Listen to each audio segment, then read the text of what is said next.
everything out because this Cutting is the it all out. T-Force LCS rundown. This is episode 35. This is the rumor roundup, and this is the stream for real. This is round 2. Of course, anytime we bring back somebody from the dead, Optimus Tom's joining us. We're gonna have technical issues. That's gonna happen. This is the real T-Force LCS rundown. Audio issues, technical This is the record issues, days. This is Modgadorm and Optimus. This is some real talk. This is old school T-Force right here. Welcome.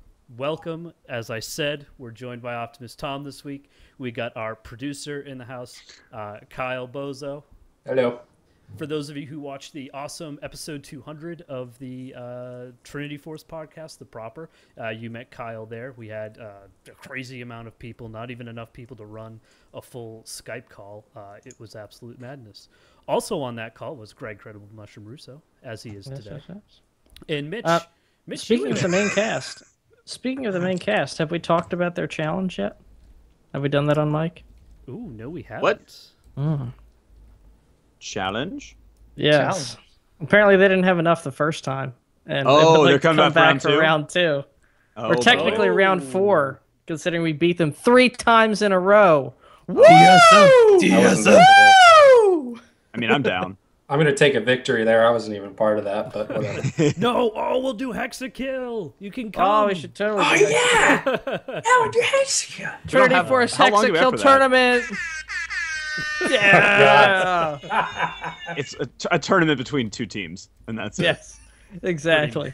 Pretty much. The Stone Cold Doc of the Century of the week. All right. It does seem like the video is still a little bit bad, but we're just going to go ahead and keep on chugging along because this is a podcast. God damn it. Podcasts are all about audio, and that's what we're all about right here. So we're just going to keep going.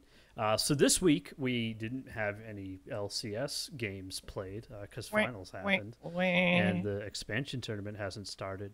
But it has been... We need a clever name for this roster swap season.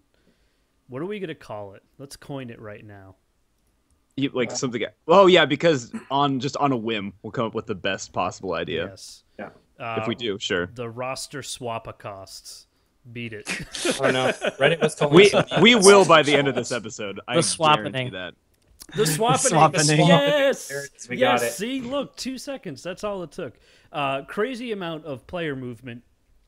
For those of you who haven't been paying attention, it would be impossible because you can't look at anything without hearing about all of these roster swaps that have been going down. It's been absolutely nuts, but it's been fantastic. And this upcoming season is going to be so good because who the hell even knows what's happening? I don't even think players do. We have a ton to talk about. We have swaps going on in pretty much every region imaginable, almost every team imaginable, except for Cloud9 because they're too busy hanging out at Playboy and doing articles with them. If you haven't checked out that article, definitely do that. You guys all see that this week?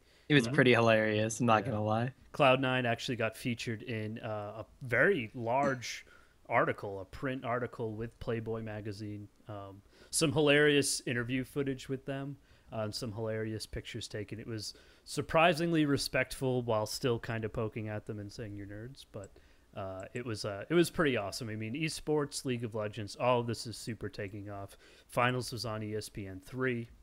All sorts of major news outlets have captured them. They got featured on some HBO, I forget the name of the show, some HBO program. They talked about League of Legends. They did some interviews with Skara. It's been awesome. It's just a great time for League of Legends. And even in the off season, we have so much to talk about. So here's what we're going to be doing for this week and the weeks upcoming. Until the expansion tournament starts, we're going to be covering these roster changes and roster rumors of changes. We're going to take it team by team.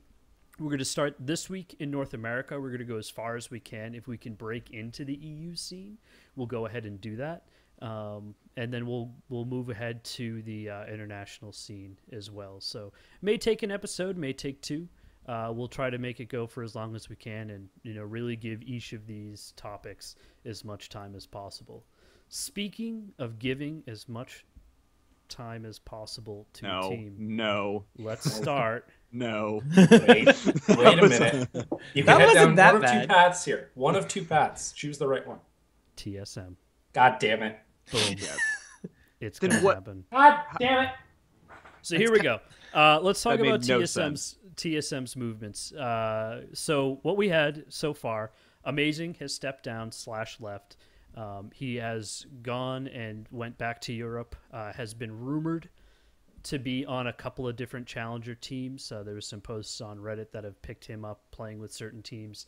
I also saw rumors shot down for that. So not really sure exactly what's going on with Amazing right now. The LOL Esportspedia page with all these roster swaps, which is what I found to be the most accurate, still has him listed as a free agent. So Amazing out, no one back in yet. There's been rumors of the odd one. He's been spotted playing with Dyrus and making jokes about it, coming back. They've also been doing tryouts for a Zingy, which Optimus Tom is especially excited about. I love a Zingy. Me and my friends, or my friends and I, to say grammatically correct, we have a thing for really interesting high elo solo queue players, and a Zingy probably takes the cake. First off, you may not know a Zingy all too well, but you may know him as the guy who plays Jungle Karthus and the guy that can play Jungle Amumu probably better than anybody, which is pretty easy right now considering the only person I've seen play Jungle Amumu in the last while has been Crumbs. But he's done things like Karthus in every position. He would play AD carry Karthus with the old Soraka and force them to go for this magic shred composition that would destroy early game but did nothing really as soon as they started getting more magic resistance. He would do things like he streams on Twitch. He gets maybe like 1,000 or 2,000 viewers maximum. But he does things like if someone says, hey, play Jungle Mordekaiser, he'll like sit there and go through his runes and masteries. He'll go through like plan out a jungle route and then he'll play Jungle Mordekaiser in this like challenger tier solo queue game. And he'll make things work like that. It's just extremely hilarious to see this guy. He's basically regarded in some ways as a troll to be like, I'm going to play for TSM. I'm going to try this. Are you really going to... I mean, let's say they do go that direction, which there's nothing to say at this point that that's going to be the path they go. Just as a brief aside, and to hopefully spur up some conversation later, there is also a rumor that Santorin from previously of Coast is also going to be joining them as well. He did some tryouts. But do you really think a troll solo queue player... I mean, yes, absolutely. If he's challenger level, if he's quality, bring him in. But do you really think TSM as an organization is going to let him pull off that kind of stuff? I don't know what else he'd do. I don't think he plays meta junglers. So we're basically not going to see him at all. No, I mean, I'm quite fine with more non-meta jungle picks coming in the LCS. I think that'd be fantastic for everyone involved. I think you'll see it in the spring split because unless the changes that they kind of rumored about with circuit points and all that, unless that comes into play for the spring split, which isn't confirmed yet, it still doesn't really mean anything for teams. And I think a TSM coming off a Worlds loss, more roster changes, and still having to build up that synergy, might just say, fuck it, we'll play a couple of troll picks and see what happens. I mean, I think the fans would love it, Oh. but there's already been multiple pretty much confirmations that Santorin's going to be their jungler, like on multiple streams for Bjergsen and Dyrus. It's almost 100%. So I don't know. I saw Dyrus duo queuing with hairy abs. The Ramus man. Bjergsen was dueling with someone else too. I don't know. I forget the name. It started with a G, but I can't remember the name. Oh man, I can't. It's like I don't know. Gorillas or something like that. I don't know. I always think it's like Greninja or something like that. But Something like that. But he's like plays a lot of Lee Sin. Yeah. So I mean that'll be exciting. I don't really remember Santorin from when he was on Coast. I think he mostly played with them in Challenger, right? Not Coast LCS. Well, here's the thing. See, Santorin has been here for almost a year, so they're allowed to pick him up because right now there's the rule in place that you're not allowed to get somebody that's another non-resident if they already have two non-residents, which are Bjergsen and Lustboy. So they can't go out to another region, pick up another jungler. They have to pick up somebody that's already in North America. So why not pick up the only other European jungler left in North America? And he's Because from, European junglers are apparently the only thing that North American teams can do. He is from Denmark. Yeah. And kind of scary. He was born in 1997. Ugh. I remember 1997. And that's Will he be weird old to me. enough to play when they start? He is. He's 17. Whoa, He's good. whoa. Yeah, he's fine. He's as old as my little brother. Holy. Yeah. Oh my god, I'm gonna go Makes kill you feel myself old. out. Well, I think he was playing for a challenger team for C9 Eclipse and then turned 17. So I think it would have worked out. He could have played summer, I believe, if they had made it in. But obviously that didn't happen. We don't That's have to. pretty close, though. Yeah, oh yeah, really, really close. But So instead, he fine. will be grandfathered in under the interregional movement policy. So he's fine. So he could come on theoretically, which I think is pretty good. If they can find somebody early, I think that's going to be the best thing for TSM. I mean, I was pretty excited about this roster coming back with Amazing on it from Worlds. You know, they have a couple of things they need to work on, obviously, but they were able to do really good in North America, and I think they could have, with a couple more splits under their belt, they could have really done well. But, you know, Yeah, I thought that was really weird that Amazing left after they'd done so well at Worlds. Thinking, like, leave or was he? did he leave? I thought Well, that's what he it left. was. Did you guys actually see his Facebook post about it? I read it a little bit, but I was kind of didn't looking see for the it. TLDR version, and I didn't see it. Yeah. Basically, TLDR, he transplanted himself into Los Angeles, got a little bit homesick, and wasn't exactly buddies with everybody on the team to the point where he could like confide in them. So he felt very alienated, and when a lot of pressure came upon him and when a lot of the criticism came on top of him, he had no way to really deal with it. So he didn't want to go through another split of that. Yeah, and I think that's one thing we're definitely going to start seeing, especially with the amount of publicity this Worlds got and just the hype around it. There was a lot of that internet pressure looking down. Now you've got other people looking in, and I think teams, management organizations are going to be putting a lot of pressure on performance, which is why we're seeing a lot of this happen. A lot of contracts went up, and this is what happens. People get kicked off, people leave, people decide to go back to the real world. When you're not under contract, you're free to do what you want, and I think that's what we're seeing a lot of people do. I think if there's nothing else to say about TSM, that's an excellent segue into the next team too. Please. Yeah, I guess. This is painful. Let's move on to Dignitas. 'Cause There this we one's go. a fun one to talk about. A lot of shit happened with Dignitas. So we already covered this earlier because it happened a while ago, but Scar is gone as the coach. He's now a free agent. I don't know what to call it. I don't know if he's going to be looking for a coaching job or if he's actually going to be looking to play again. But he's gone. Zion Spartan is gone. I was a bit shocked on that one. Cutie Pie is gone. Not shocked by that one. Kiwi Kid has re-signed, and Crumbs has re-signed and is also going to be the team's captain now. Also, not really covered in the mainstream, but Drunk Skara is also gone.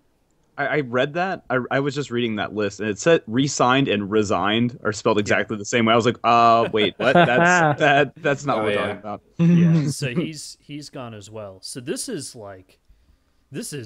shockingly crazy. Upheaval. All of the movements from them. The only other piece of intel that we really have about Dignitas as a team right now is that Vasily potentially maybe getting picked up by them. Also some rumors of Korean players coming over, but There's a vague confirmation of a Chinese player. Mm-hmm. That's almost certainly going to be Vasily, I think. yeah. I mean, I don't see why not. This is crazy to me. Cutie Pie is gone completely, I think, from the LCS. He's not really looking to join another team. I think that's another case of pressure. No, Oh, I don't think it's pressure at all. I think it's a case of the Well- long green man. Well, it's not pressure in the sense where he's kind of succumbing to all of this pressure. It's pressure in the sense that he just wants to have fun and play the game, like as he said Dignitas used to be. But with his contract up, there's this onus to let's actually be a real team and let's win and let's go for Worlds.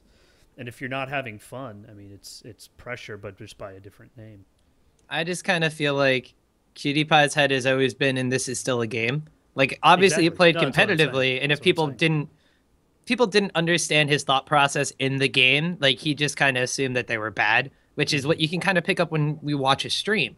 However, on his stream, he's allowed to pretty much do whatever he wants, and judging by the amount of donations and subs he gets, he's probably one of the highest paid streamers on Twitch right now. Like, he's constantly getting, 30,000+ viewers, even when other people are streaming. He's got subscriptions and donations coming in the 420s all over the place. And, like, he could just sit there, be his trolly self, and he makes a lot of money. He is a huge personality, and, like, League scene needs people like that. But at the same exact time, when he would rather be streaming than practicing, that's where the difficulties come in. Yeah. He had some jokes about making a retirement team of just all these kind of, I'm going to use this term and not mean it, but kind of just to classify them, all the washed up retirees from the LCS. He lives in Florida, so it's already like a potential possibility. That's where people go when they retire and they go to die. So you can have like PewDiePie's geriatric home for the retired LCS players. What's the worst, though, is that retirement for these people is still like our age. 25, 26. Decades of life after League of Legends. I think that's gradually going to change too. I know you guys don't agree with me on that one, but I would say, I mean, well, actually, let's clarify that point. Do you mean that we're going to see people stay in the LCS longer, or do you think we're going to get older people into the LCS? I think both. I think both, and it actually wouldn't surprise me if some teams do form around the idea of like an older set of players. And not, I mean, the first one maybe as a joke. Dream team, but another team. The first one might be a joke, but as the talent pool of like quote retired players end quote gets larger, with the current crop of players eventually getting older, I think you're going to see them want to be on teams with other players around their own age groups. Mm-hmm. And it's only going to take one of those teams to get like top 3 in one of the LCS splits, and then it's going to seem like a very legit thing to do. And once the genie's out of the bottle on that one, there's no going back. I know this one isn't exactly related to the point, but it's interesting enough to note that in the Dota 2 scene, there is a team of all retired Chinese players that has been made. And they're all older players, like including Burning and other people who have actually won or participated in like the international tournaments, or even from the original Dota All-Stars maps. They formed a team. And while they said outright that they're not looking to, win championships and be competitive, they're entering tournaments, they're hosting live streams, they're entertaining the fans. And like an idea like that isn't all too far-fetched, especially like after a little while, if they start beating these other teams, there's that little seed that goes off like, we could probably still do this. I mean, there's a reason why in professional wrestling, which is extremely physically demanding, Ric Flair's still doing it when he's like 98, okay? There's something to be said for having an established name, that veteran's edge, veteran instincts, that kind of stuff. And when you really boil down to it, this makes a ton of money. So as a career, if you can commit the time to it, go for it, man. I mean, there's going to be, I think, a constant pool of younger people entering into the scene, because you have a lot of people who dedicate their time after classes, college-age people, high school-age people, who can really put their time in and focus on League of Legends as something, as more of a career than just a hobby. You see certain colleges picking up actually making League of Legends teams a thing. It's a sport by the college. I referenced earlier, I don't know if it was on The Real Thing or if it was on the latest show that we have done, but I mentioned ESPN and HBO covered a couple of different college programs that are actually, it's a real class you take. It's a class and it's also a sport. They're a sports team. They're treated like that. They have scholarships that come in. So I think you're always going to see that young pool of players move in. You okay, Craig? I got an itch on my nose. This is why you have to join us on twitch.tv/T4's podcast for all of the awesome little things that happen. You would, but the video's frozen. Because the video's frozen. Oh, the problems. Are there any more rumors of players coming in besides like any specific ones? Is it just that random Korean that we don't know about. And Vasily is the only one. Yeah. But Yeah, for Dig, I don't think anybody else. I mean, we have a very long time before we hit the. Actually, are they in the expansion tournament? Dig? Do they have to play in that? Dig? No. No, that's right. They didn't. No, they it's beat CLG. CLG for 5th. That's Yeah, right. CLG is fine. They made it back in. Yeah. They beat Curse Academy to stay in. Oh yeah. Only.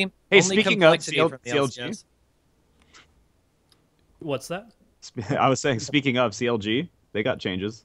Yeah, and actually, it's just as good of a segue because Scar and Zion Spartan were attempted to be poached by CLG. That was Or a rumor that is that the came rumor. through. That is the rumor. That is the rumor. And there may actually be some league blowback from that because you can't do that. They will fine you for that. And we'll have some poaching rumors to talk about when we hit EU. CLG's already been fined once. They don't care. But let's They're talk fine. about. Let's go ahead and talk about CLG. So a lot of movement with this team, and I'm going to cover stuff that people already know and came up earlier in the season. But we'll just start from the beginning. So their general manager, Kelby May, left the organization, and Matt Comgo becomes the new GM. How that's going to affect the general team, don't really know. It'll be interesting because Kelby was really good with the players, especially like having been behind the scenes at some of like the bigger tournaments where he was basically being kind of double as manager for like that point in time. He was really good at handling his players. Like he was really good at like making sure they were comfortable and always knowing like when to cut them off from being like too much of like a big head. So he was always He had really, been there really for good a at long time too, Mhm. hadn't he? Yeah, he had been there since early days of CLG. So he was kind of like, while it's Hotshot's team and Hotshot owns CLG, he was always the guy that was given, you know, like the task of running CLG when Hotshot was still playing, especially. Right. So we also had Monte Cristo officially leave as the coach for the team. And there's been a ton of talk and speculation about whether he was actually coaching them or not, or whether or not his head was in it. Either way, he's gone. Dexter leaves. He's now a free agent. We already mentioned the poaching situation for Zion and Skara potentially. And there's also some rumors. I don't see it listed on the actual Leaguepedia page, but there is some rumors that Link is going to be going to jungle from mid, which that is on the Leaguepedia page. But actually, that Afromu might not play. Yeah, he said on his stream that Yeah. he wasn't Yeah, sure he was going to mentioned be a playing couple Season 5. Afromu does this every year, though. So I don't believe it. Yeah. Every single year, he's like, you know, I might not really want to play. You know, I might want to go back to AD carry, and then he plays on Cursor Week, and then winds up as CLG support. Like, Then he just goes right back to CLG like he never left in the beginning of Season 3. And I don't think we're going to see him leave. If he was going to do it, he probably would have done it by now. There's no point in really dragging it on. So I think it's really interesting if Link rather does actually move into the jungle position. I haven't seen any of his jungle plays. they did it during the split where they had They to did it wait the for first Dexter. weeks of the split, yeah. Really? I don't remember He that was- game. I'll have to go back. So Link is really interesting because he's like above average at every role and not extraordinary at any role, which we've seen some complaints with his mid lane play. He's a solid player, but he's not exactly a flashy player, like to really bounce off of or carry a game or do something to help the team out. Like he's really consistent, and that's his strongest thing. So if you were to give him a role like jungle, where if there's inconsistencies, it's a really detrimental role. Where if there's somebody who's really good, it's a really huge role for the team. If you give him a role where it's like, all right, we need you to consistently get one lane ahead in our game, it works out for him. And he's played it. He has the mechanics to do so. He's played Lee Sin and Kha'Zix, I believe, during the actual LCS split when they were waiting for Dexter to arrive and get the paperwork and everything all situated. The funny thing is then who would they bring in for mid lane? Because that's like the big question mark. CLG is one of these teams that they can still bring in another outside of the NA player because they've lost one of their non-resident players already. So Seraph's the only one on the team that would do so. And some of the rumors were actually Seraph moving to mid lane and then picking up another top laner, which Zion. could potentially be Zion Spartan. Yeah, surprisingly, there aren't any free agents that have moved from current existing teams that are mid laners. So seeing Skara. that shift around, Skara, yes, Yeah. that is true. Yeah, have you guys seen any rumors about him, whether or not he actually wants to play or if he wants to? Skara always wants to play, but one of the things I have noticed is that he's actually set up his own YouTube channel as of 2 days ago, like a dedicated Skara YouTube channel, and he has been streaming nonstop since before the announcement. So I think he's really trying to build up Skara outside of Team Dignitas, because when you thought of Skara, you thought of Dignitas, you thought of Dignitas, you thought of Skara, and now that Skara doesn't have Dignitas anymore, he wants to really kind of separate himself from that, or at least so it seems. So building up his own YouTube channel, you saw one of his weird level 1 plays from a solo queue game was like #1 on Reddit already. Yeah. So and he was posted on today for getting like the world's fastest pentakill or something like that. something like that. So Yeah. building up his name as Skara again instead of Skara, the Dignitas mid laner / coach. It's helpful because that would of course push him towards maybe a team wanting to contact him, and in the worst case scenario, well then he turns into Cutie Pie, which seems pretty good to me. Yeah. There you Well, go. He can join he turns Cutie into Pie's retiree team. A shorter haired, less trolly version of Cutie Pie, who's probably better at magic than Cutie Pie. But... He's stinging from that right now, I'm sure. What's Dexter doing now that he's leaving? Has anybody heard anything on that? He's played a lot of duo queue with random players. Like he was duo queuing with Incarnation a lot, which I don't know how that helps because Incarnation is banned. So There's been talk about him coming back, right? there's a whole nother rumor segment for that when we start talking Yeah. about like SK Gaming, where he's been helping coach and stuff like that. Yep. But Dexter, I haven't really heard any plans of him wanting to play. He's kind of put it out there like, if a team wants to pick me up, I'm a free agent, we can play. Like let's do this thing. But there hasn't been any announcements of like, we're picking up Dexter. I wouldn't be surprised to see him head back to EU because he is German. Well, he is in EU right now. He went back home for a while, so. Well, right, but that doesn't mean he can't be picked up by an NA team. Every single Like TSM. European jungler that has to get dropped should just make a 5 European jungler team. With like amazing. Like Amazing, Impaler, Dexter, here's- Cotton X. We just need one more, and we got a Yeah. full team of European junglers. Here's And you what know what? happens. Almost all of them are German. Here's what Realistically. happens is we get a major migration from another region. They come in and they play in North America for a couple splits, and then they leave and they make a super team in their own region. We saw that with Europe. Next, we'll see it with China, because since pretty much perfect segue, all of LMQ is gone. And then we'll see it with Korea, with the new Koreans we're bringing in. This is what'll happen. So LMQ though. Yeah, Ackerman, no name, facility, boom, boom, boom, gone. LM who? Oh, the puns. I love it. Puns of damage. I love LM it. question mark. Decline Yeah. who? So Ackerman, free agent, no name, retired. Confirm he left for family reasons. I guess there were some problems there. That was I thought that was So- Vasily. Vasily left because originally there was like a post that was on his Weibo, which is basically Chinese Twitter, Facebook hybrid thing. He posted basically saying that his family's not well off and he feels very guilty about wanting to pursue this dream, and he feels like he has to go home and work, when in reality he could probably make more money streaming and being on an LCS team. But aside, he feels like a sense of loyalty to his family, like he needs to do something for them, which is And rightfully why so.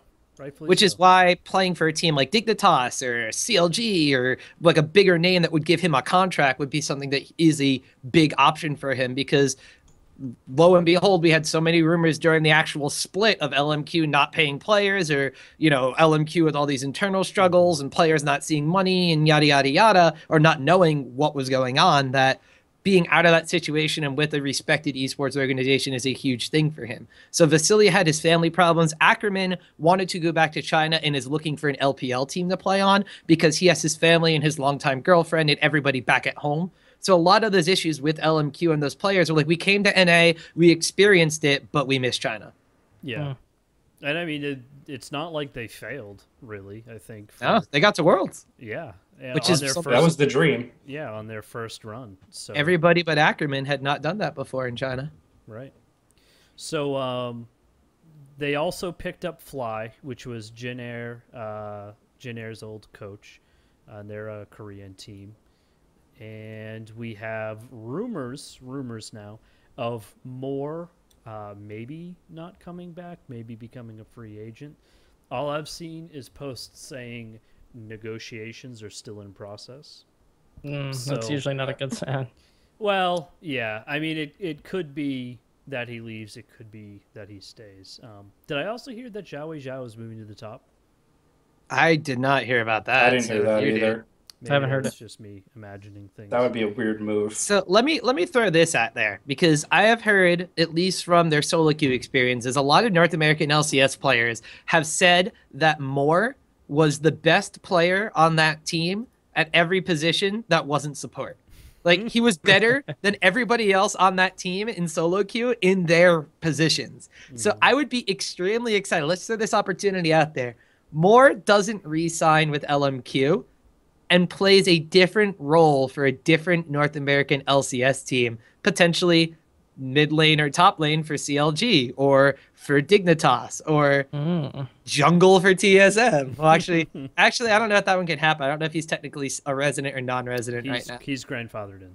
So Yeah, that he would was- more he for would've been jungle, TSM more. Let's do it. Yeah, pretty much everybody you've seen in either the challenger scene or the LCS is grandfathered in. It's anybody As long as new they weren't coming in. brought in like the end of this year. I'd have to double check on that exactly, but they did, with the expansion tournament coming up, they did trickle down that same grandfather policy to everybody who is currently kind of operating within the scene, be it Challenger or LCS. So that was kind of a big question going forward. I don't know if Riot was necessarily anticipating this much movement, but they came out pretty quickly and made statements on that. So they at least managed to cover that. Well, they kind of got a bit forced into it, but if you think about it logically, it makes sense, considering some of the challenger teams could get moved up, and then what would happen to their rosters. And Exactly. that's just a huge headache that Riot could... I mean, there's no reason to have that kind of uncertainty, and it was good that Riot got ahead of it. Yeah. Speaking of challenger teams, let's move right into Team Fusion. Oh man. Oh, the new team. God. I love all this challenger scene hype. We've got Glebe. We've got Glebe. We've got Nintendo X. We've got Mac Noon.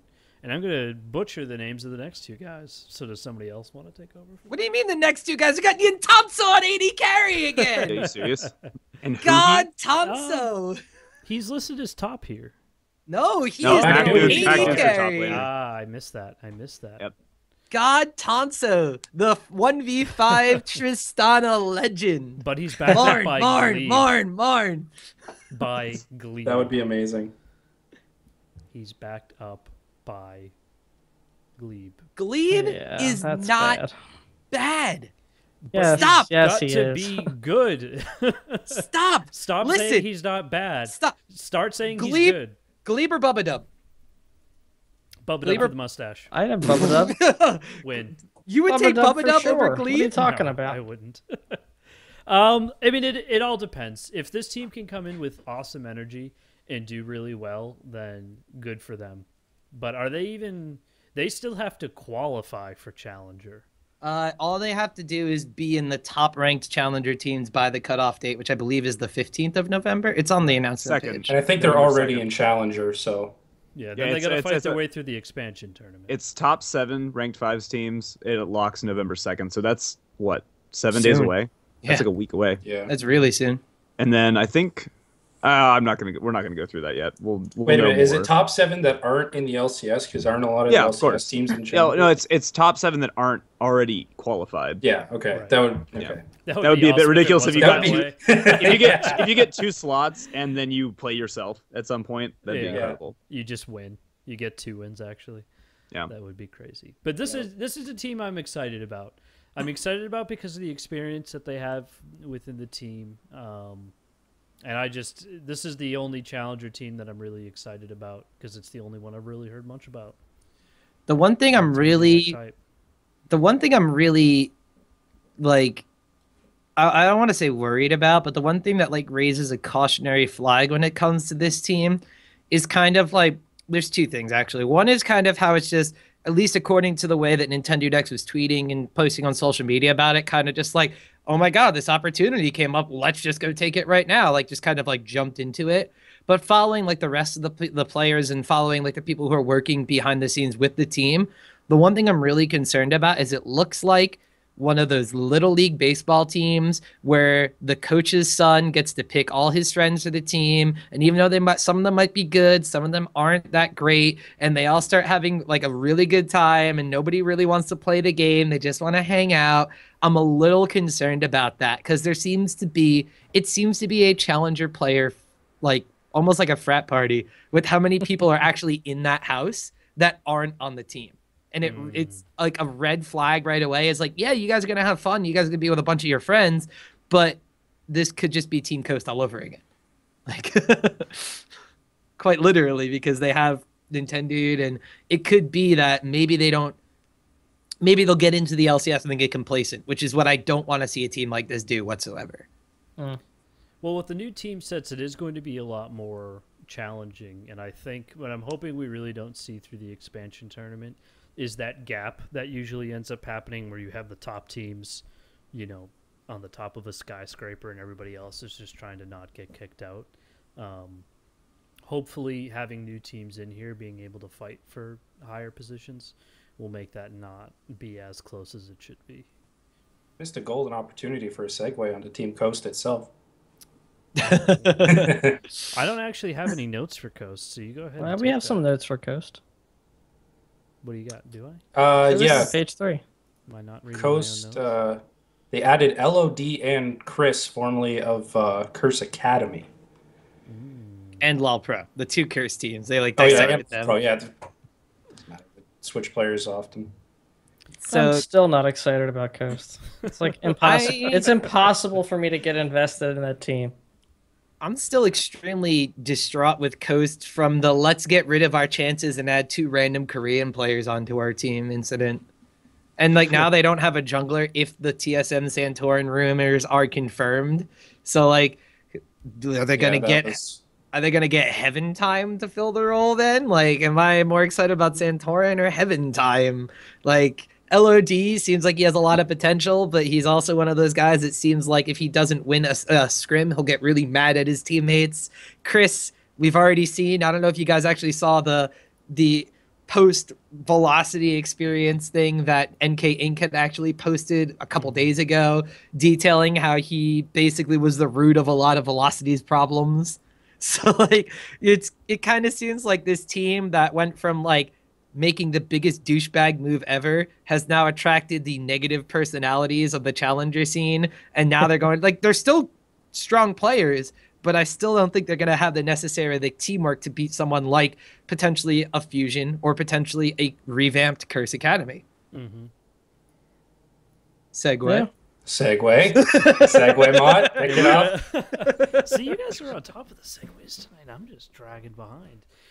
So Curse Academy, interestingly enough, and this will be eventually a segue over to Curse, but Curse Academy picks up Cop.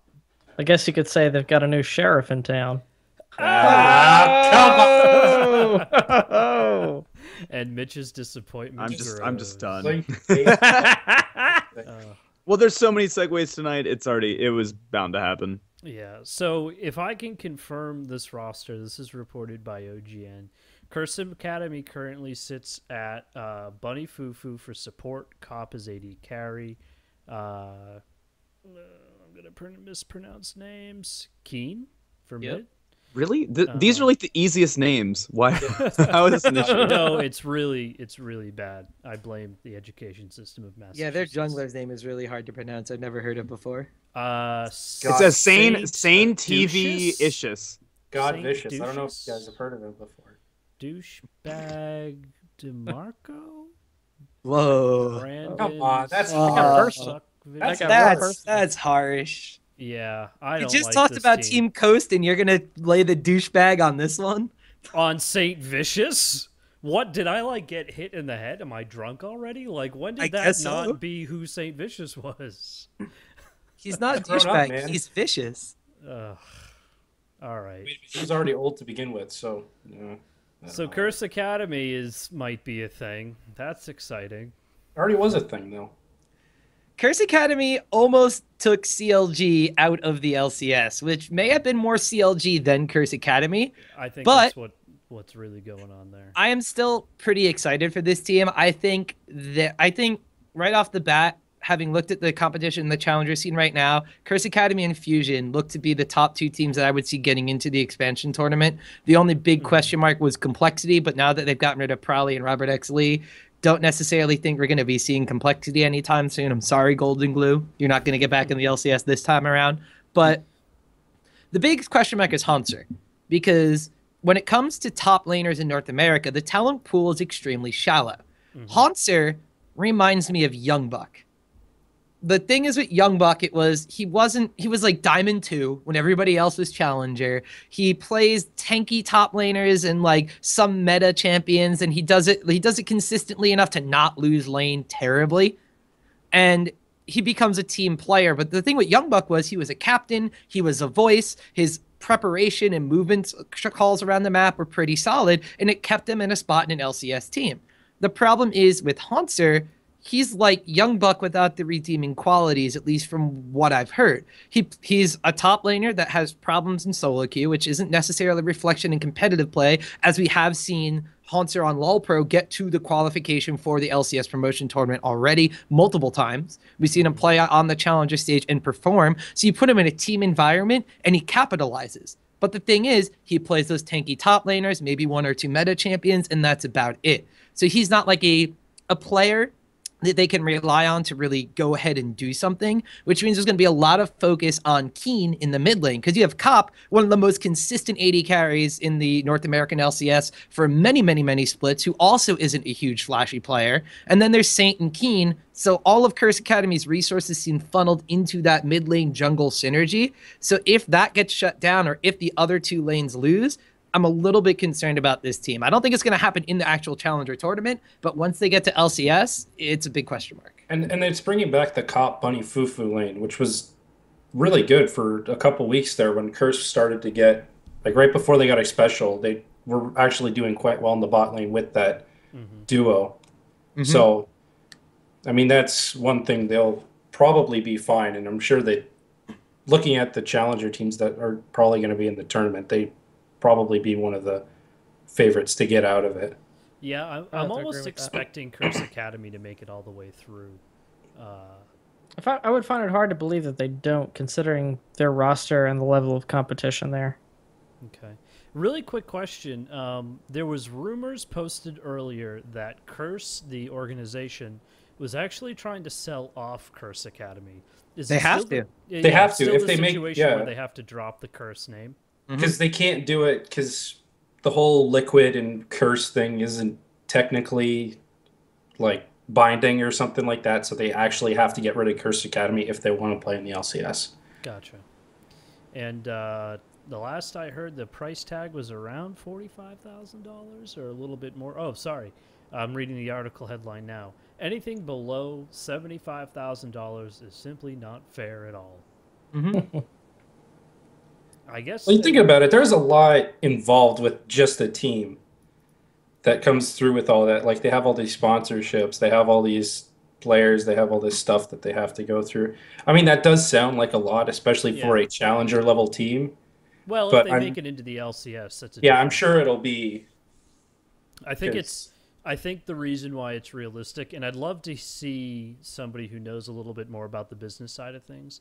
I'd love to see an analysis of what the value of a team is. Like, how do you put a price tag on these teams? It's going to be really skewed for Curse Academy, too, because you have all the resources they put in bringing Keen over, and then you have the media figurehead that is Saint Vicious. Like, this is huge. If Curse Academy qualifies, Curse loses Saint Vicious, who has been one of their most active players in sponsorships even after he left the LCS. So that's the same thing with Skara too. Yeah, right? that's another thing for Dignitas. That's the same situation.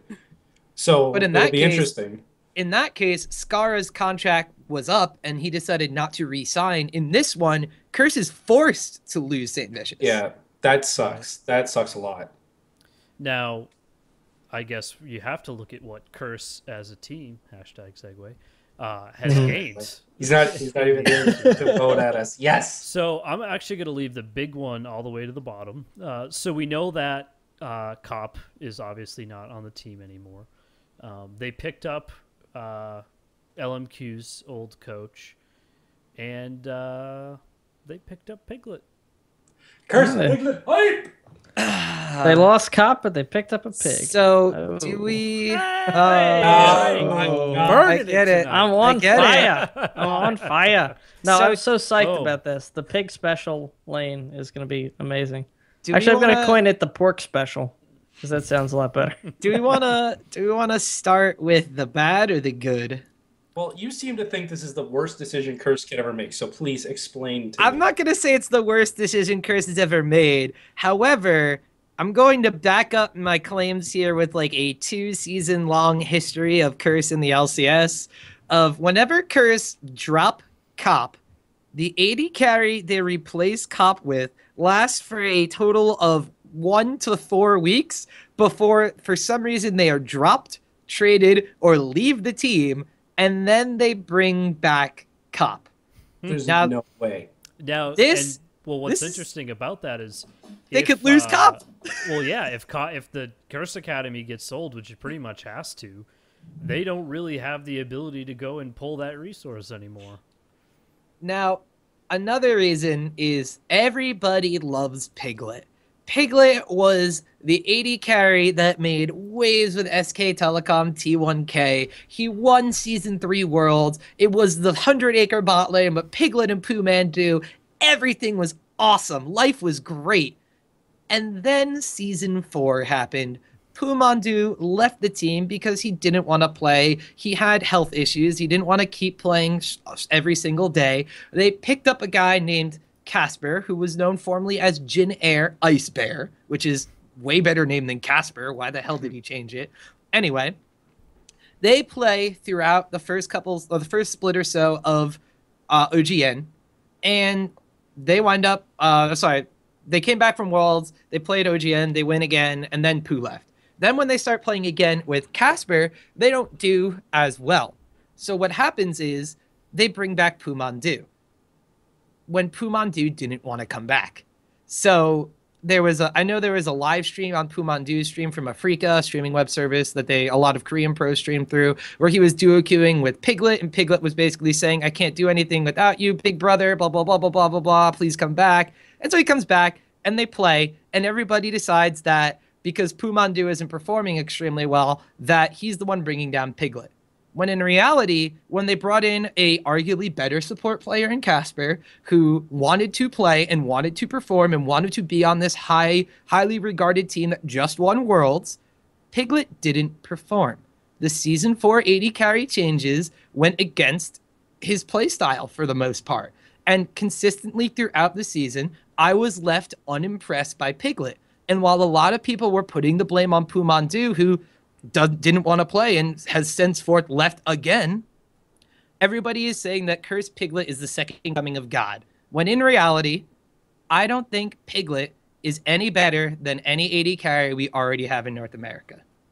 And what makes it even worse is that Piglet actually went out in an interview and begged the North American audience to please bear with them because it's a new team. There's going to be some language barriers.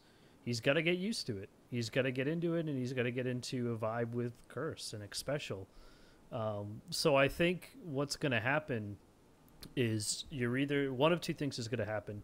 You're either going to see some really nice early season success with Curse that's going to trail off over time, or they're going to be a major force at the end. I think it's going to be that kind of, loop that Curse there's always gonna be does. some getting used to. basically, for sure. yeah, it's Curse. They're going to end up in fourth place. Because they've done this every year. Either they start out amazing or they drop to the bottom and then kind of work their way up until they eventually end up fourth. Right. I think one thing that they've got going for them is toward the end of the last split, Quas really stepped up his game. Yes. So if he can start the new split, with that same level of play and level of energy, I think they're going to be in a much better position than any of their previous starts. I love the pork special lane. I think that's amazing to give to give an all-star support, a former world-class Korean AD carry. That's going to be brilliant as And I soon as also they can think figure out the I think it's communication. really nice. I think it's really nice that Xpecial is the one that gets to play with Piglet because I feel like Xpecial will be like the best support to have in a time like this Hmm. because he seems like a really nice guy. I didn't like him when he was on TSM, but I've gotten to like see more of him and I kind of understand his personality more. And I Sure. feel like he'll be like a really supportive support, I guess. Um, and it'll like help Piglet's transition a lot, even though I've said this before, but I think he understands English. I just don't think he can speak it, which is why they have to use the ping system or whatever, which was explained in the article. That's going to be a huge challenge. I mean, you've got to be able to communicate well. And we've seen for a lot of teams that communication can be what makes or breaks you as a team. So Or that's going to be their challenge. or we've seen that sometimes communication doesn't matter and you take second place in the world championship, hashtag Starhorn Royal Club.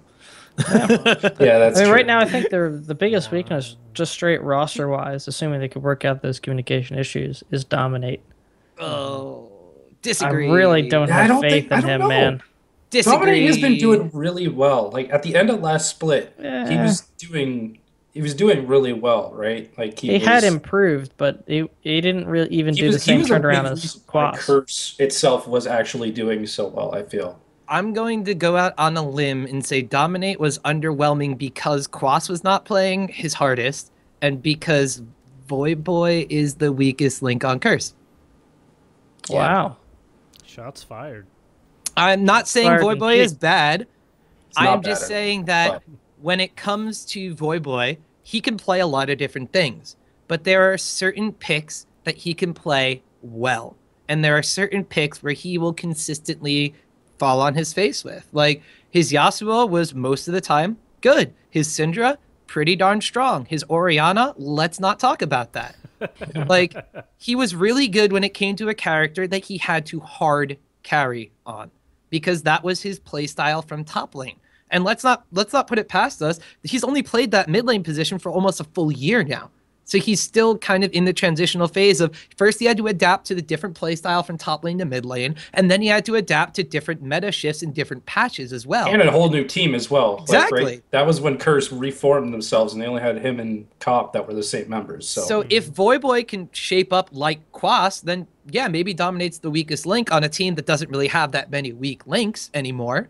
But I think it's really hard to look at that team and look at the players individually and say, especially towards the end of the split, because I would have 100% said Quas wasn't giving it his all for the most of the split. But you look at their playoff performance, and I think it's kind of difficult to identify, like, it's kind of difficult to say who really lost it for Curse.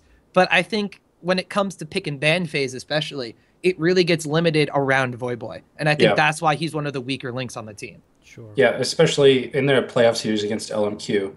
When he had Yasuo, they won. Mhm. When he didn't, they lost. Then he picked that Akali in game 5, and that went terribly. And just that whole summer split was around gradually everybody on the team got better, and then Voyboy stayed at that level of he was either amazing and better than everyone on the team or worse than everybody on the team. And they can't really have that with the way that their team was focused at the time because they had Cop, who was not an aggressive, not like a carry style AD carry, and they had Dominate and Quas, who only played tanks and only supported Voyboy. When Voyboy didn't do well, Curse didn't do well, and that showed in the rest of the playoff series. Yeah, there was a lot of pressure on him, and I think he did perform decently. But when it comes to wanting to be on a non-fourth place team and go to Worlds, you have to be consistent before good. And I mean, like, it's a weird thing to say. Like, you have to be mediocre rather than just be exceptional some of the time. Consistency and mediocrity are two totally Yeah, different things. exactly. Yeah. So if Voyboy could, let's say Voyboy's Yasuo and Syndra were a little bit worse, but his other picks, like maybe a Lulu and an Orianna or a Zed, were a lot better, then Lulu he was would be fine. great. His Ziggs was fine. Like he had that's those the characters. Yeah, Lulu he had and those Ziggs characters. don't carry. No, yeah, that's the thing. He had those characters like Lulu, like Ziggs that he could fall on, he could do well on, but he couldn't carry the game, and it was forced on somebody else to do it. Yeah. So he needs to, get that part of his game back where he could play the Olafs and the Akali's top lane and carry a game for Curse and. And part of that actually stems from a problem with Curse rather than just Voyboy. If he's playing a mid laner like Lulu, then someone else on the team has to be the big carry. And while it's not necessarily pinned on Voyboy, that's the perception of Curse, that it was, if he didn't do something well, it was all gone to shit pretty much. Yeah. Curse will definitely be one of the more interesting teams to watch in this upcoming split. A lot of new talent. I think as a team you can get really excited over the fact that Piglet's there. I'm hopeful. And have that energy. So I ping them and Dignitas as two of the biggest teams to watch for the next split, especially with all the moves Dignitas has been making. But let's talk about the last team that we really have in North America that had some major changes go on. And that's Greg. Oh, Poor no. Greg. No. Greg should be excited about this. We have Evil Geniuses. How is he excited about this? They lost Crepo. It depends where Crepo goes. They lost Crepo, and for what it's worth, Snoopy moved on. So Snoopy was done last year anyways. It didn't matter. Well, now he's officially off EG's done. Yeah. So he can go theoretically wherever he wants. #TSM. Curse Snoopy. Curse Snoopy. Do it. So Why, are you Crepo- suddenly against Curse? No, I'm just would love Snoopy instead of Dominate. Um, Could you imagine Quas, don't Boy, put Snoopy? Don't Special put pick? Snoopy No. on Curse, Amazing. please. God, no. That sounds like you're giving a team a death sentence. I'm Hashtag sorry. super team. No. Hashtag No, super that's team. not What? a super team. Get It's the out of opposite here. of a super team. That is actually the worst team. That is a special team. It would An make Mott happy. Special team. So It would make Mod happy because Curse would be doing terribly. no, I can't really. I mean, this is Curse's best opportunity to get in my good graces. If Curse Academy makes it in, I hate Curse Academy, and Curse is okay. Curse is like the EG. I can't really be bothered either way what happens to them, which is a huge step up from where they would be. But getting back to EG, where do we think Crepo is going to go? Riot Games. Crepo has a lot of opportunities. It's possible. Although he hasn't really said that he's definitely done playing. In fact, he said that he Crepo might like to keep wants to playing. play. For a He while. Crepo wants to wants play. to He play more looks than like he anything. wants to play. No, Like he he's been definitely- tweeting and stuff. And Definitely wants to play, but who really needs his support right now? Alliance. Sorry. Yeah, actually. Yeah, let's get CLGEU back together. oh my, CLGU M5 Could you imagine? game. Could you imagine make a that reckless happen. Crepo bottom lane? That would be Oh. so good. Oh boy. Spoilers for next episode. Yeah. Uh-oh. I think that segues into Crepo- the ending. everybody. Crepo, go squeeze 15K out of Riot so you can buy out Reckless's contract and move on. No, Yeah. I think Crepo. There's something about Crepo that Riot loves, because he is on statistically one of the worst teams in North America, yet still makes it to the analyst desk for everything. Well, So does Doublelift. let's put it this way: if the best teams are playing in the tournament, who is going to talk on the desk? Yeah, very true. But there are But other think about it. people During the playoffs, they had Prawley on the desk, and I like Prawley as a player, but he's a personality. He's not. Yeah, A that's why they superstar. have Crepo too. You Like, could have had. they both you coulda make had sense. Skara. You could have had Crumbs. I mean, there's a lot of people. did have out Crumbs. They did have Crumbs. There. Did they? The Prophet. They had one player from each. Prophet, The yeah. Prophet. Alberto El Profito Rengifo?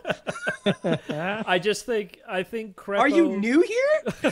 Did you watch the World I mean, Championships? I think some people just watch the VODs, and that makes sense. But if you watched And anything that's- other I than am- that, Crumbs I am one was of those all people. over it. Crumbs was constantly on.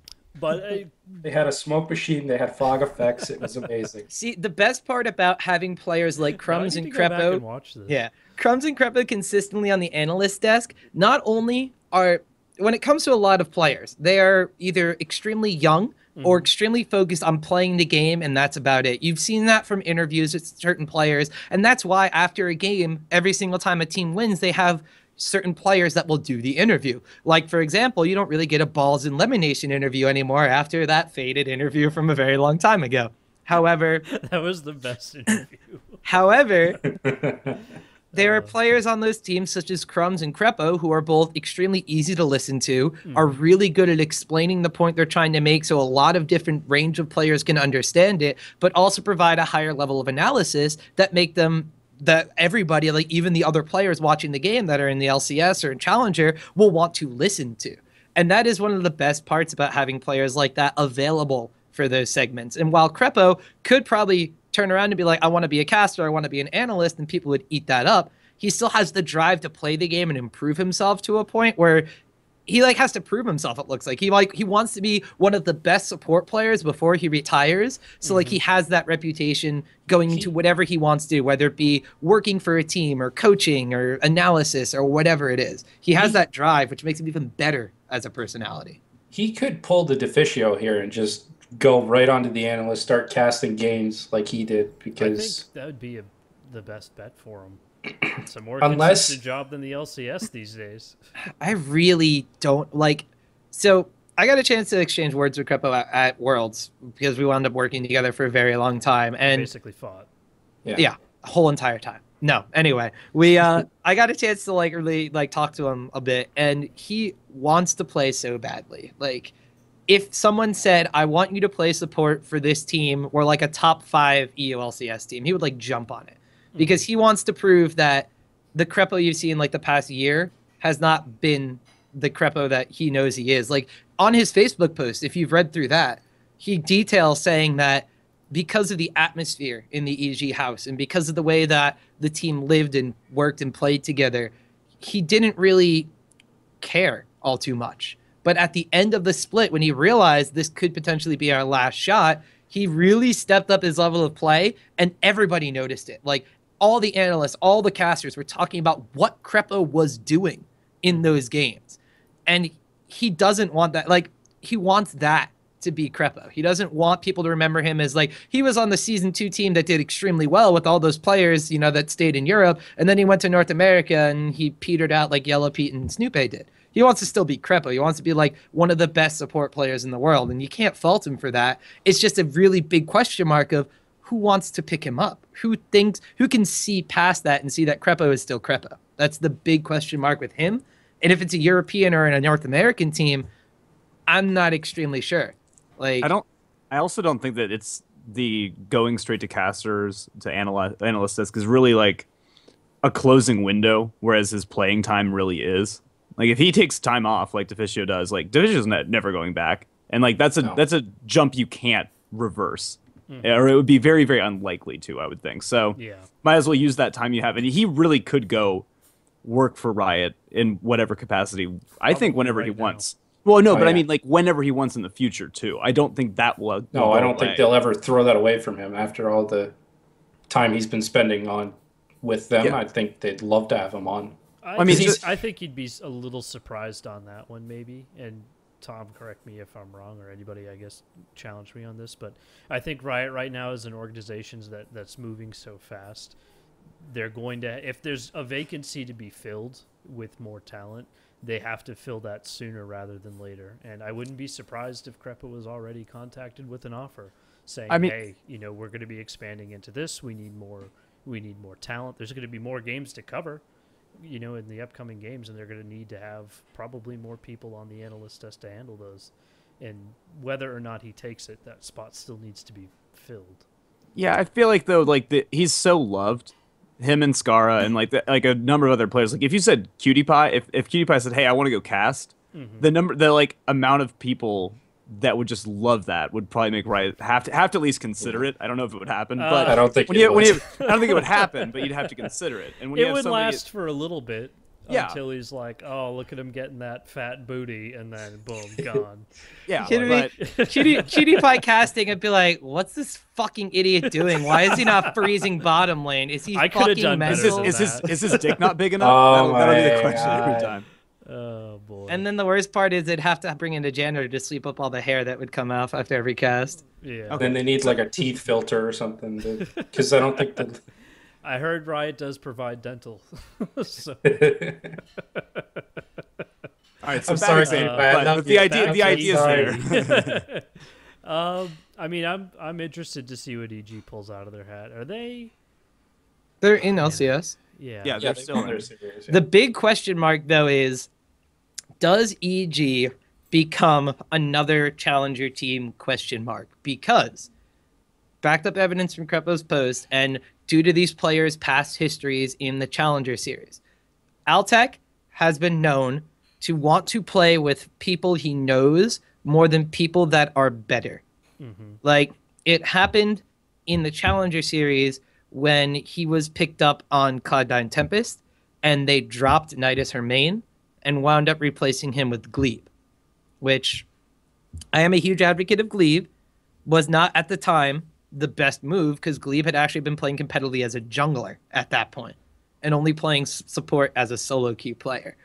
Pole Belter, while one of the most talented mid laners in North America, once again, if he doesn't have somebody he can like pal around with, might not have the exact same, I'm not going to say drive and motivation because he ground himself all the way up to Challenger like 1 and 2 on his 2 accounts, but he might not necessarily perform at the same kind of level. And then there's like the big question mark of like, all right, if Crepo leaves, then like the oldest person on the team is Helios. If Helios is still staying, and Helios doesn't really communicate with anybody that isn't Pobelter because Pobelter speaks Korean. So like there's like the whole big question mark of like, where is the older presence? Where is the person that wrangles the children when it's time to play? Like who can do that? Like, does EG become a challenger team talent house that is superly inconsistent because of the people on the team? Or do they pick up someone who is a strong, like, team presence that kind of, like, ropes everybody together and can get them to consistently perform? I guess at this point, my question would be who? That's the problem. Nobody knows, right? Because they only have one more foreigner that they could bring in, right? Because they have healer. Yeah, they're going to bring in Mata because that's going to happen. Yeah, it's another episode, but Mata's off. Yeah. Samsung Light. Oh, Shocker. boy. I mean, there's just so much going on right now. There are so many questions to be answered. And we could probably do an episode like every other week and still have shit to talk about with roster swaps because this has just been insane. So that really wraps it up for North America. There's one last note that I did have. It's pretty inconsequential because I haven't really heard much about it. But Robert X. Lee apparently is trying to get a team together for the Challenger tournament. Quit the team that is guaranteed already a spot in the promotion tournament to form another team when you said you didn't want to play anymore. And you have a week left. Go. Yeah. Go. Oh, and one other little thing. Apparently, Amazing might be going to H2K. I found that in the middle of this. H2K, if you remember, lost out in the promotion tournament, so they are in the expansion already. Yeah, and H2K kicked their jungler, I believe, today. Oh, so trashy! Bye, trashy. It looks really likely because he was apparently playing with them 5v5 ranked. So that would be great, but I think that's part of the European show because I could go off on a tangent about how good that is. Oh, I didn't want to leave that a little bit since we talked about Amazing earlier. All right. Well, that covers it for the North American changes. There's obviously going to be a lot more coming out as the off season continues. Next week we will be discussing the European stuff as well as any other rumors that have come up from the international scene.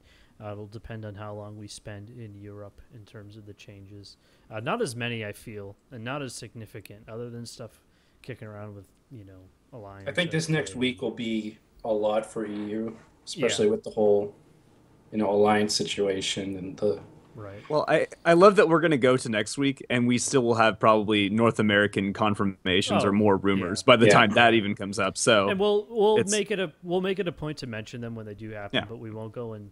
And we'll have the cutoff of the teams that have qualified for the promotion tournament, I believe, right? Because November 2nd and 5th. Yeah, that'll be next Sunday. Yeah.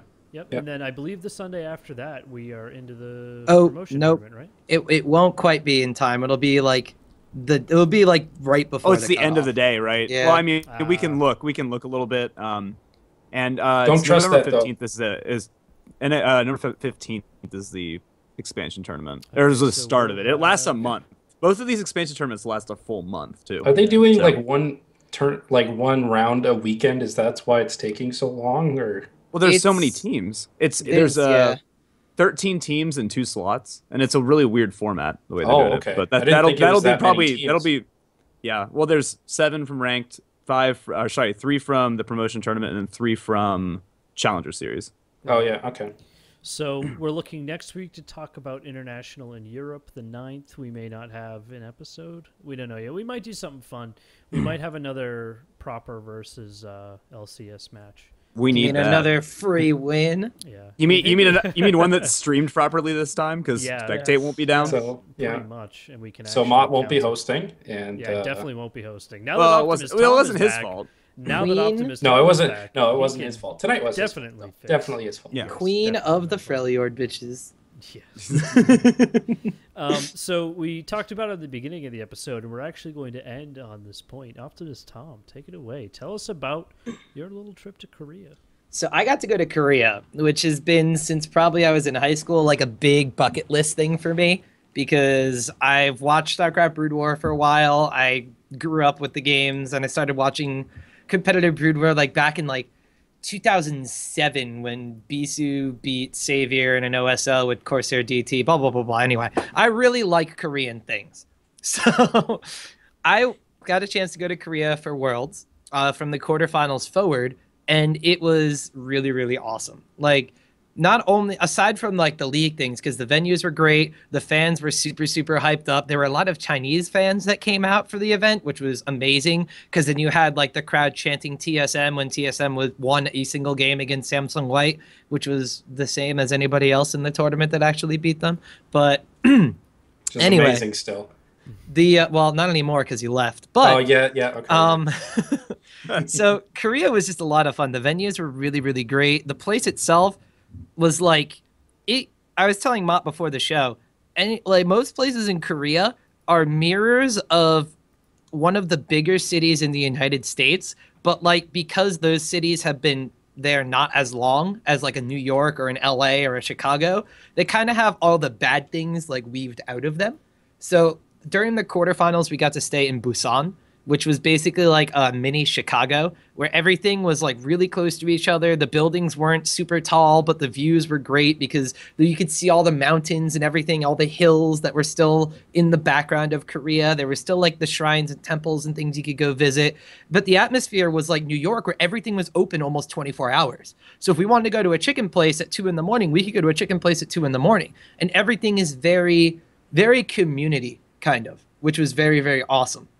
Because you would go to a place with a group of people and you would sit down and most of the food was family style, which meant that a lot of the food was also really cheap. So like the meals and everything did not really cost all too much. So if anybody's really thought about going to Korea and like worried about how much like money to allocate for food and travel and stuff, food is basically half the price that it is here because you wind up eating in a group and it feeds a lot of people and it's not super, super expensive. We moved over to Seoul during the semifinals and finals, and that was more like LA because Seoul was like you had different districts, you had different groups of cities.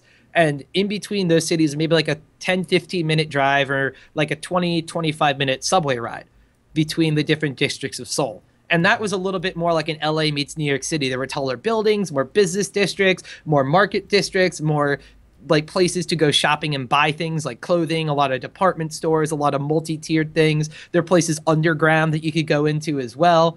And it was just really cool because the subway system is super clean and it's super like tight schedule. You could see the little train like going back and forth on the little delivery thing. You could see how long until it gets to you, like a certain time. It was great.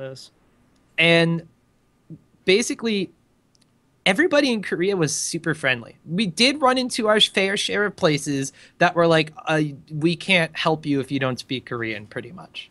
So there were a fair share of those places. However, there were also a lot of places where I would walk into a place and like a waiter or waitress wanted to practice their English. So they would constantly come over to our table and speak to us in English and like try to like get a conversation out of us and like level it up. Like it was kind of apparent they weren't the best at English, but they were trying to improve it, which is really, really cool. And then you also have like the whole culture of like the PC bong, which was awesome because I could pay $4 for 12 hours in a PC bong. And every single PC bong had like a cafe inside or attached to it. So I could get coffee. I could get like Starbucks drinks. Like they had their own, like one of the places I went to had its own espresso machine. So the people were like baristas that owned a PC bong, which was great. So I could spend like $10 and stay there for like 4 to 6 hours and get like food. It was great. Those things are so sick. I want those here so badly. That'd be so nice. And it was one of those things that I really kind of missed that experience, because even though you weren't necessarily talking to everybody there, myself especially, because I don't speak Korean at all, but you had like that sense of camaraderie with everybody, because you would go in and there would be people playing a multitude of different games. One of the more popular ones, obviously League of Legends, and everybody was playing the game. So you would have people like kind of like peeking over your screen, or like occasionally people would come up to you and you like do something really good and they would like give you like a little clap or something like that. And it just seemed like everybody was kind of in like on the same page with each other. And then you also had like certain things that would happen where I was at a PC Bong in Seoul, I think it was during the semifinals, and we had a day off in the middle of the week. So I went to the PC Bong, was grinding on my solo queue account, got the gold 5 in Korea, basically challenger in North America. So, but anyway, I was playing, and this guy comes in like a business suit, has a suitcase and everything, sits down at a computer, and he starts playing FIFA. Maybe like 20, 25 minutes go by, and his phone starts blowing up, like an alarm was set or something. Looks at the phone, looks at the time, closes the game, packs his stuff up, and leaves because he's done with his lunch break. And like, we don't have that here. That would be awesome, but we don't have access to stuff like that here. It's just like part of the cultural thing. It's like, hey, I'm on my lunch break. I'm gonna go play some video games and go back to work. There was a place like that nearby where I used to live, which was awesome. It was an internet cafe, and they had all the best games. And you could really go there for like a half hour, an hour, and you could pay for it in that kind of increment and just play games for a little bit. Now, obviously, I was in middle school and high school at the time, so I would stay there for a couple of hours. But that used to exist, and then it just kind of stopped. There's honestly one of the reasons it stops is because Americans have like PCs like all over the place. There's not a lot of incentive. The accessibility and the cash to get a good buy-in. But isn't the whole point of those things in Korea, they're like kind of like a hangout spot? Yeah. Like they're like a cool place to go, like that kids meet up. Like kids in Korea, they don't go to a skate park or like the gym or something. They go to PC Bong and play games together. There are a lot of places. There are a lot of PC Bongs in every city, and there were a lot of like billiards places, like pool places that people would go to, which I guess were like the meetup spots, because kids, when they're in school a lot longer, first off. Like, I didn't see any school buses or kids getting out of school until almost 4 or 5 o'clock. And then they would go to like a PC Bong for a couple hours, go home, eat, and do their homework. And that was about it. You also had people that were coming in and doing their homework at the PC Bong because they maybe didn't have access to a computer at home. And then there's also, of course, the infrastructure of Korea, where if I wanted to get 75 upload, 75 download internet in the States, I'd be paying an arm and a leg for it. Whereas if I wanted to get like 100 download, 50 upload internet in Korea, I'd pay like $10 a month for it. Yeah, and that's another infrastructure thing. Yeah. I mean, if it doesn't exist, you get to build it, and when you build it, it gets to be built with the latest and greatest tech. So, well, we're still waiting for the Google fiber gods to come up north to Boston, and the video won't be frozen all cast. We're still stuck with shitty-ass Comcast, which is probably paying many, many dollars into many, many politicians' pockets to keep it just as shitty. I do have to say, too, that if anybody is going to Korea and they're worried about, like, international data plans and stuff, don't be, because I'm pretty sure every single street I walked down, I had Wi-Fi. That's incredible. So I didn't have to burn any roaming data or anything when I was in Korea. That's awesome. I mean, from your opinion, and I had to pee, so maybe I missed it, do you really think that this culture that exists in Korea is what produces the best esports teams in the world? Absolutely. I would have to say that the culture in Korea is very respective. Like, the older person is revered and their opinions are taken, like, not going to say as law, but they're extremely respected to the point where if you were to have a differing opinion, it would be something a little bit taboo. Mm-hmm. So this would be great as an example for can evil geniuses pick up a senior member that people look up to and can organize the team. In Korea, the structure is that you have older players on the team. They are the captains, they're the ones you listen to. They're the ones that obviously have more experience. And then you go into the coaches and the analysts and the managers, and they're all older as well. So they're seen as like father figures or older brothers. The whole Hyung thing that it's like the structure in Korea. Hyung means older brother, and that's kind of like Piglet and Puman do. Piglet would call him Hyung all the time. So that's like this is my older brother, this is someone I look up to and someone I can trust. That kind of thing doesn't really exist in the States. So it's a lot harder for players to get along, especially jumping into a gaming house situation. And in the past in Korea, I don't know if that's the same right now, but in the past, Korean esports players did not live in the same place they worked. In the Brood War days, they would live in apartments or a house or something elsewhere, and they would come to the stadium. They all had their own practice room.